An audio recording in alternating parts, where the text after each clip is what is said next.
Andrew Little with Century 21 Millennium, and I'm here today with Amanda of the Baker's Bench here in Wasaga.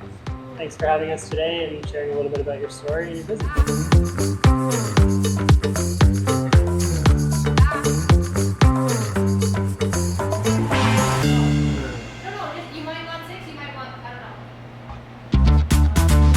Thanks for coming. Yeah, no problem. So I've been coming here quite regularly. I come here for all my open house cookies and I've tried quite a lot of your product. I've never been disappointed. So why don't you tell us a little bit about yourself and kind of your journey that led you to owning the Baker's Bench? Sure. So since I was young, I always liked making just anything, like crafts or food, or I like to bake. I didn't do much from scratch, but I did like to bake and bring cookies places, but it would always be Pillsbury or something like that. And then as I got older, I started working in restaurants. It started out just by being a server, and then I got this job at a steakhouse and wine bar, and there's this really good chef. He forced all the servers to try everything that we were selling because he just wanted us to know what we're selling to our customers, and so we can speak about the product and we can give genuine recommendations of things that we liked. And he opened a whole new world. I started liking foods that I didn't like before. I was always chicken fingers and fries girl everywhere I went. And then now I was starting to be more adventurous with foods, and it just made me realize hang on, maybe I do like these things, I just like them prepared a different way. So I started enjoying more flavors and textures and things that I always avoided. And then that was when I switched from serving to the kitchen. And I was doing line cook and things like that, and they let me kind of plate desserts and get a little bit of taste for desserts because I like to be creative.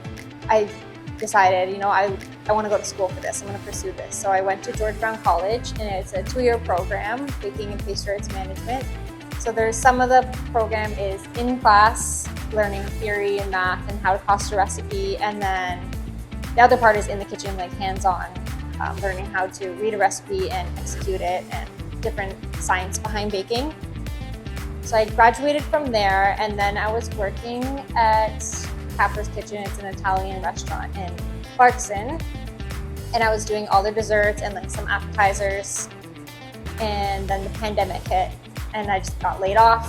I would just come in for special events or busy days to help, because it was mainly just a sous chef and chef that got to stay on for that. And then they'd call us in for big busy days.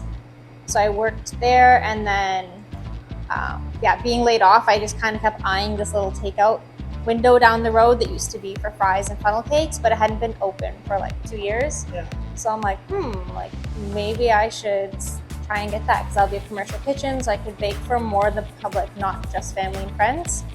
So I took that jump, and I was selling cookies, butter tarts, scones. That's kind of what I started out with from the takeout window, and that was June 2021. And then probably within 10 months of that, this opportunity to come move to Stonebridge came up.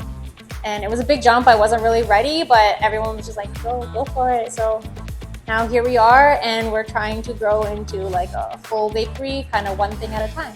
Very good. It's cool to see. I know the pandemic was tough on the industry for sure. Yeah. And it ultimately pushed you to make the jump, but it seems like you found your feet and you're doing well. Yeah. Nice to meet another George Brown alumni up here in Wasaga Beach. Lena and I both attended George Brown, and that's where we first met. So cool to make that connection. Mm-hmm. Why don't you tell us a little bit about some of the products you bake fresh every day? We were here in your kitchen this morning, kind of watching behind the scenes.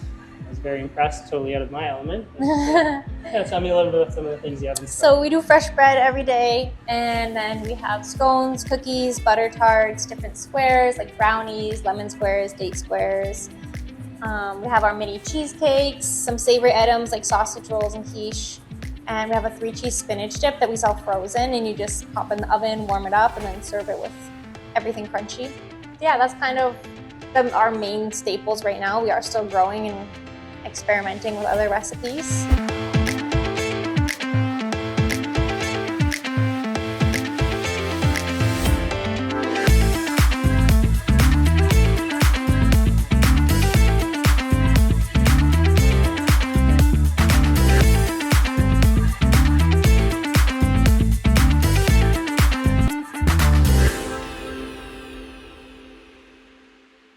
We also bring in some imported products like Italian cookies and different preserves and things. And we have 2 full racks of gluten-free products that we bring in.